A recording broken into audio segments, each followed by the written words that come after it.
Alright guys, so here is a video sample on the rear of the LG Q6. Cameras are looking pretty decent. Yes, I still have this phone. Yes, I still kind of use it from time to time. Let's take a look here. My favorite bushes. Gloomy day out, folks. Cloudy. It's about 55 or so. Camera's looking really decent.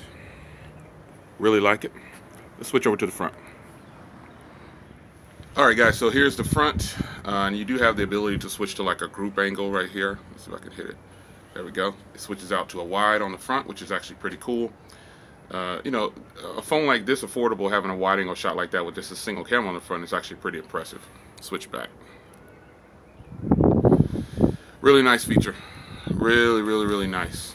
So this is the front camera. It's a gloomy day out, remember, so you know the sun, you know, the angles that I'm hitting might not show the best color representation, but it actually looks pretty good. Now I'm looking at the viewfinder. I should be looking over here. Sorry about that. All right, that's the front camera. Hey guys, welcome back to another video. It's your man Jay, and yes, it is time for another Throwback Thursday. This is the LG Q6. Now, since this phone has been released, we've got the Q7, the Q8, and the Q9 that is out right now, and hey, well, I guess they're all pretty good, but I'm still on the Q6. The Q6 has a 5.5-inch 1080p display, folks. Yes, it does.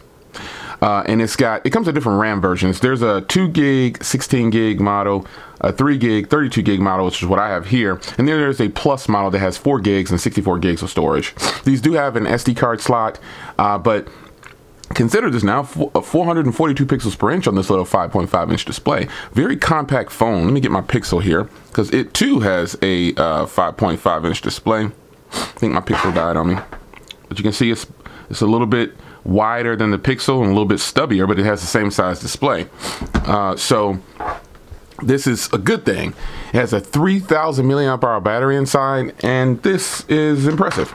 Lightweight phone too. I really like the design of this thing. It has a single camera on the back with the LED flash back there. The little single speaker on the back is definitely not the best. That's always kind of been a weak point for this phone. And the micro USB, not really feeling it. Have never felt it. But it's got a headphone jack, and it's got some canceling microphones up there. This is a phone that I think a person could pick up today and be totally happy with it.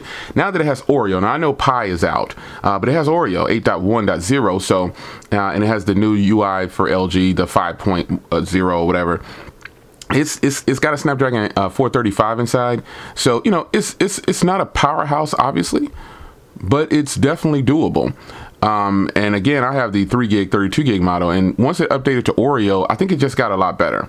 Now I actually run it, I don't run it on this setup right here. I actually run it with my Pix launcher, because I prefer, you know, swiping up like this to get to everything. I just like this. I just like the Pix launcher.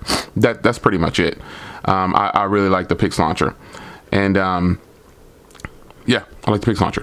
So this is how I've been using it. Honestly, I haven't really been using the stock scan too much. The stock scan gets kind of laggy sometimes, but when it was on 7.1.1 on Nougat, it was kind of laggy. But when it got to Oreo, it did increase a little bit. It got a little bit better, and you know, it's still not a super blazing fast powerhouse phone, but it still works. So the main camera obviously is a 13 megapixel camera, and the rear and the front is a 5 megapixel. Now it's kind of strange. The front has that wide angle groups shot on there, and the rear doesn't have any kind of wide angle things on it. That's fine, but it would have been nice to have, you know, the wide angle on the rear. You know, that would have been pretty cool to have.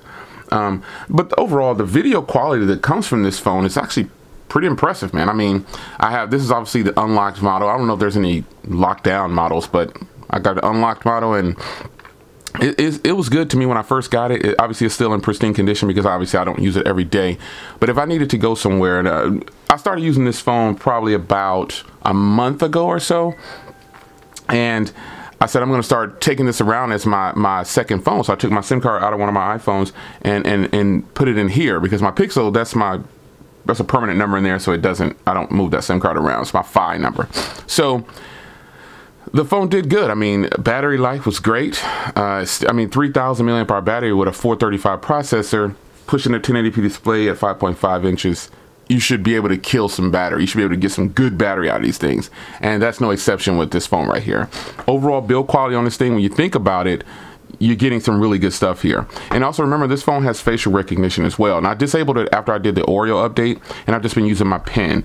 But nonetheless, the facial recognition is quick. It's quick enough. I mean, you consider the price tag again. A lot of these affordable phones like this are looking pretty premium. I mean, this looks like a premium handset. It looks like a premium handset. It looks really, really good. You got the new design. You know, the only thing this doesn't have is another speaker on the facing you down here, and it would shut a lot of phones in the price range down. But considering what this phone costs, man, you can't ask for too much. You can't ask for these super powerhouse phones. But in fact, this one does offer some nice features like the facial recognition to replace the fingerprint reader. Because if you see it, there's no fingerprint reader. Yeah. That was the one intriguing thing about this phone when I got it. I can't wait to see how this facial recognition works. And it's fast. And no, I'm not going to turn it back on and demo it for you. Sorry, guys. But anyway, Throwback Thursday, man. It's your man, Jay. Hope you guys enjoyed. Is there anybody out there still using this phone? I mean, this is a keeper for me. I mean, it's a nice little backup phone for me. I'll be able to take this to a game or something. And that's how I use these phones. If I'm going somewhere, especially if I go to football games, I try not to take my very expensive phones because people bump into you, you drop it. What if you drop it through the bleachers all the way down? It's gone. You know what I'm saying? So I don't really take really expensive phones out to things like that, big events like that in some cases. So, but it's your man Jay. How do you use your backup phones? Is this a backup phone to you, or is this your primary phone? I think you got a good one if you still have it. It's your man Jay. Throwback Thursday. We out.